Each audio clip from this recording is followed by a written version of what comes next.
ऐसी और वीडियो के लिए हमारे चैनल को सब्सक्राइब करें। जो आपको मेरी टेबल के ऊपर जो इंजेक्शन दिख रहे हैं, हालांकि इंजेक्शन बहुत हैं, लेकिन आपको जैसे जैसे वीडियो चलती जाएगी उसके अंदर आपको बता दिया जाएगा कि आपको जो भी मेडिसिन बैग है उसमें इस तरह के इंजेक्शन जरूर रखने चाहिए। देखो, सबसे पहले मैं आपको तरह से दर्द सूजन के लिए जिस तरह से नीमूस्लाइड एंड पैरासीटामोल इंजेक्शन, यदि पशुओं का टेम्परेचर बढ़ गया बहुत ज़्यादा, जल्दी रिलीफ यदि पशु में लेना चाहते हैं या कई तरह की बीमारियों से यदि पशु को बचाना चाहते हैं हो गई हैं, तो वहाँ पर आप नीमूस्लाइड पैरासीटामोल इंजेक्शन बड़े पशु में 15 से 20 ml इस इंजेक्शन का प्रयोग किया जाता है, मीडियम में 2 से 3 ml। लेकिन ये प्रेग्नेंट पशुओं के लिए सेफ नहीं है क्योंकि इसके अंदर नीमूस्लाइड साल्ट आता है। लेकिन ये नीमूस्लाइड एंड पैरासीटामोल इंजेक्शन जो वेटेरिनियन है उनके बैग में रहता है, रहना भी चाहिए। यानी 2-3 तरह के एनाल्जेसिक एंटीबायोटिक इंजेक्शन बैग में रहने चाहिए ताकि किसी भी तरह की यदि दिक्कत है तो उनको आप कंट्रोल कर सकते हैं। वैसे आने के लिए बहुत तरह के इंजेक्शन आते हैं, लेकिन जो मैं मेन इंजेक्शन बता रहा हूँ वह इंजेक्शन तो बैग में रहने चाहिए। तो इसी तरह से ये इंजेक्शन भी बैग में। इसी तरह से कई बार देखा होगा कि पशु में जिस तरह से पेट दर्द की शिकायत हो जाती है, पशुओं में पेट दर्द हो जाए कई बार अचानक, तो उस स्थिति में कई तरह के जो इंजेक्शन प्रयोग किए जाते हैं, तो उनमें इंजेक्शन जिस तरह से स्पास्टिक इंजेक्शन आता है, ये इंजेक्शन भी आप प्रयोग कर सकते हैं। स्पास्टिक इंजेक्शन किसी भी तरह का पेट दर्द है, प्रोलेप्स की शिकायत दिखा रहा है, शरीर दिखा रहा है, तो वहाँ पर आप इस इंजेक्शन का उपयोग कराया जाता है। बड़े पशु में 10 ml से लेकर के 15 ml इंट्रामस्कुलर ये इंजेक्शन लगाया जाता है।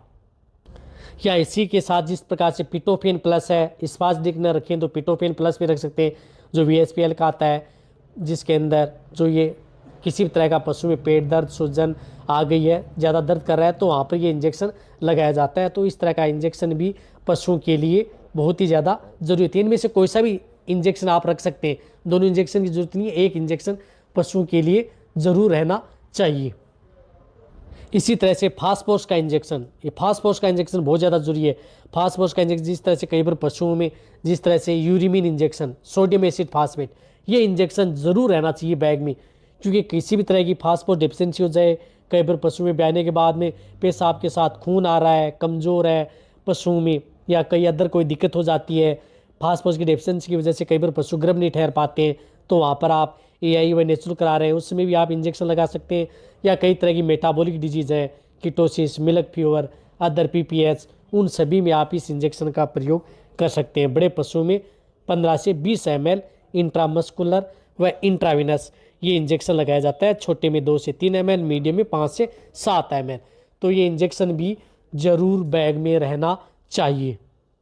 इसी के साथ पशु में जिस प्रकार से न्यूरो से संबंधित कोई दिक्कत हो जाती है, मिकोबालामिन जिस प्रकार से न्यूरोकाइंड एक्सेल है या न्यूरोकाइंड प्लस है, उनमें से कोई भी एक इंजेक्शन आप रखना चाहें तो ज़रूर रखना चाहिए। क्योंकि कई बार आप फील्ड में जाते हैं तो कई बार पशु में नर्वाइकल डिजीज़ है, पशु बैठ गया, खड़ा नहीं हो पाता है, वहाँ पर के इस तरह के केस में इन इंजेक्शनों का प्रयोग किया जाता है। इनकी भी डोज वैसे 15 से 20 ml होती है, जो कि पशुओं के लिए ज़्यादा सेफ रहते हैं। तो ये इंजेक्शन भी बैग में बहुत ज़्यादा ज़रूरी है, रहना चाहिए। इसी के साथ बहुत ही ज़्यादा यदि जैसे तरह से पशु में खाज है, खुजली है, अदर कोई दिक्कत हो जाती है, तो वहाँ पर उनके लिए आपको जिस प्रकार से आईटेक इंजेक्शन, आयरमेक्टिन साल्ट का इंजेक्शन बैग में रहना चाहिए। यदि आप फील्ड में गए, केस आ गया कि पशु में दाग, खाज खुजली हो गई, चर्म रोग हो गया या अदर कोई दिक्कत हो गई पशु में, जिस तरह से एक्सटर्नल पैरासाइट या इंटरनल पैरासाइट से संबंधित, तो वहाँ पर आप इस इंजेक्शन का ही प्रयोग कर सकते हैं। जिस प्रकार से आईटेक, इसकी डोज 1 ml पर 50 kg बॉडी वेट सबकट इंजेक्शन लगता है। तो ये भी इंजेक्शन प्रेग्नेंट पशु के लिए भी सेफ है, लेकिन ये इंजेक्शन बैग में रहना बहुत ज़्यादा ज़रूरी है, तो ये इंजेक्शन भी रखें। इन्हीं के साथ यदि आपके कई बार देखोगे कि प्रोटोजोआ जनित रोग हो जाते हैं, प्रोटोजोआ जनित रोग जिनमें पशुओं का टेम्परेचर बहुत ज़्यादा हाई हो जाता है, फील्ड में जा रहे हैं केस देखने के लिए, प्रोटोजोआ जनित रोग मिल गया, टेम्परेचर बहुत हाई हो गया पशुओं में, टेम्परेचर हाई होने की वजह से कई बार पशुओं में ब्लड के बेबीओसिस, थिलेरियोसिस तरह की केस है, तो वहाँ पर आपको जिस तरह से ये प्रोजोमिन इंजेक्शन आता है, जो डायमिनिजिन डाइएचुरेट ये इंजेक्शन आता है, जो डायमिनिजिन डाइएचुरेट ये इंजेक्शन जिस तरह से प्रेग्नेंट पशुओं के लिए भी आप प्रयोग कर सकते हैं। तो ये इंजेक्शन ज़रूर बैग में रहना चाहिए, क्योंकि इमरजेंसी इंजेक्शन है। तो उस तरह के केस में ये इंजेक्शन पशुओं का टेम्परेचर को कंट्रोल कर सकता है और उन पशुओं को रिलीव करता है। तो ये इंजेक्शन एक बार लगने के बाद में 72 घंटे तक काम करता है। तो आप ये इंजेक्शन 3 दिन बाद भी उस पशु में प्रयोग कर सकते हैं, लेकिन ये इंजेक्शन भी पशु में रहना बैग में ज़रूर रहना चाहिए। जैसे इसकी डोज 1 ml पर 20 kg बॉडी वेट होती है इंट्रामस्कुलर, जो कि मिड नेक में लगाया जाता है। ये इंजेक्शन भी ज़रूर रहना चाहिए। इसी के साथ आपको इस तरह के इंजेक्शन भी, कोर्टिकोस्टेरॉइड इंजेक्शन भी बहुत ज़्यादा ज़रूरी है रखने, जो कि पशुओं के जीवन रक्षक इंजेक्शन है, वो बहुत ज़्यादा ज़रूरी होते हैं। वह इंजेक्शन नहीं रख पाएंगे तो भी फिर बैग के अंदर आपको कई तरह की दिक्कतें पैदा हो सकती हैं, जिस तरह से कहीं पर मक्खियों ने काट लिया या अचानक रिएक्शन पशु में हो गया।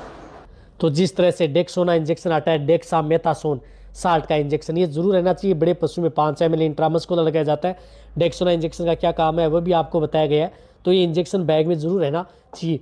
इन्हीं के साथ आपको कोर्टिकोस्टेरॉइड में आइसोफ्लूइड इंजेक्शन, आइसोफ्लूपेरिडोन साल्ट का जो इंजेक्शन आता है, ये इंजेक्शन भी जरूर रहना चाहिए। ये इंजेक्शन बड़े पशु में 10 ml लगाया जाता है। बहुत तरह के रोग हैं, उनमें किसी भी तरह का रिएक्शन या अदर कोई दिक्कत पशु में हो जाती है तो इस इंजेक्शन का प्रयोग किया जाता है। तो ये इंजेक्शन बैग में रहना बहुत ज़्यादा ज़रूरी है। अब देखो, मैंने जितने इंजेक्शन बताए वो तो रहना। इन्हीं के साथ यदि जिस प्रकार से वेट इंजेक्शन है, ये इंजेक्शन भी इतना इमरजेंसी तो नहीं है, लेकिन आपको ज़रूर है बैग में रखना चाहिए। कई बार यदि आप केस देखने के लिए जा रहे हैं, पशु हीट में नहीं आ रहा है, तो वहाँ पर इस इंजेक्शन की 2 ml की डोज लगा दी। या कई बार पशु में बच्चेदानी में कई बार पशु जेर नहीं डाल रहा है, तो वहाँ पर इसको इंजेक्शन का प्रयोग कर दिया 2 ml। लेकिन ये प्रेग्नेंट पशु के लिए सेफ नहीं है, लेकिन ये इंजेक्शन भी बैग में रहना चाहिए। इस तरह से 2 ml बड़े पशु में। इसी के साथ आपको एक बेरीविन इंजेक्शन ये जरूर रहना चाहिए। किसी भी तरह की यदि विटामिन B1 की जब पशु में डिफिशियंसी हो जाती है तो इस इंजेक्शन के बिना पशु ठीक नहीं हो पाते हैं। जिस तरह से पशु गर्दन घुमा रहा है, गोल गोल जमीन पर पटक रहा है छोटे से बड़े पशु में, तो वहाँ पर विटामिन B1 बेरीविन इंजेक्शन ही उन पशु को बचा सकता है। तो ये इंजेक्शन बड़े पशु में 10 ml इंट्रामस्कुलर लगाया जाता है, लेकिन ये इंजेक्शन भी रहना चाहिए बैग के अंदर। तो वेरिविन इंजेक्शन भी जरूर रहे। इसी के साथ आप एक जो आपको इंजेक्शन दिख रहा है रेमोटिवेट इंजेक्शन, जिसके अंदर साल्ट है फ्यूसिमाइड साल्ट का इंजेक्शन। एक पशु में किसी भी तरह का एडिमा हो गया है, शरीर में पानी भर गया है, तो ये इंजेक्शन भी प्रयोग करना है। ये इंजेक्शन बैग में रहना चाहिए। इसी के साथ आपको कहीं पर पशु में बहुत ज़्यादा इमरजेंसी हो जाती है, कई बार पशु में ब्लीडिंग हो रही है, बहुत ज़्यादा खून शरीर से बह रहा है, किसी कारण कोई भी दिक्कत हो गई है, उसमें ब्लीडिंग बह रही है, तो उसको रोकने के लिए आपको ये इंजेक्शन जैक्सोट इंजेक्शन, ये इंजेक्शन आपके बैग में जरूर रहना चाहिए। ये बात जरूर ध्यान रखना। बड़े पशु में 20 ml इंट्रामस्कुलर इंजेक्शन लगाया जाता है, तो ये बैग में रहना चाहिए। इन्हीं के साथ आपको जो मैंने आपको ये इंजेक्शन बताए, ये तो बैग में रहेंगे।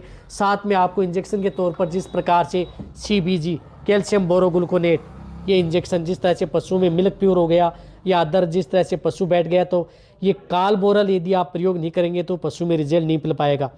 मिल्क प्योर का रामबाण, ये इंजेक्शन बैग में रहना ही रहना चाहिए। कालबोरल जो 450 ml बड़े पशु में डोज दी जाती है, ये इंजेक्शन रहे। इसी के साथ आपको ड्रिप के तौर पर जिस तरह से आपको रिंटोज है, ये भी बैग में रहनी चाहिए, क्योंकि कई बार इस तरह की दिक्कत हो जाती है जो ड्रिप का प्रयोग करके पशु में इंजेक्शन लगाए जाते हैं। तो रिंटोज रहे, एक आप रिंटोज रख सकते हैं, या रिंटोज या इंटालाइट, दोनों में से एक। जिस तरह से इंटालाइट आती है, या इंटालाइट रखें या रिंटोज रखें। इसी तरह से RL व DNS भी आपके बैग में ज़रूर रहनी चाहिए। एक 2 लीटर आपको RL या DNS साथ में ज़रूर की। ये जो मैंने आपको इंजेक्शन बताए, ये अपने बैग में ज़रूर रखें यदि आप नया प्रैक्टिस बैग तैयार करेंगे। सबसे ज़्यादा इमरजेंसी जो जितने मैंने इंजेक्शन बताए, ये सभी इंजेक्शन आपके बैग में रहेंगे, तो आप आसानी से कर सकते हैं।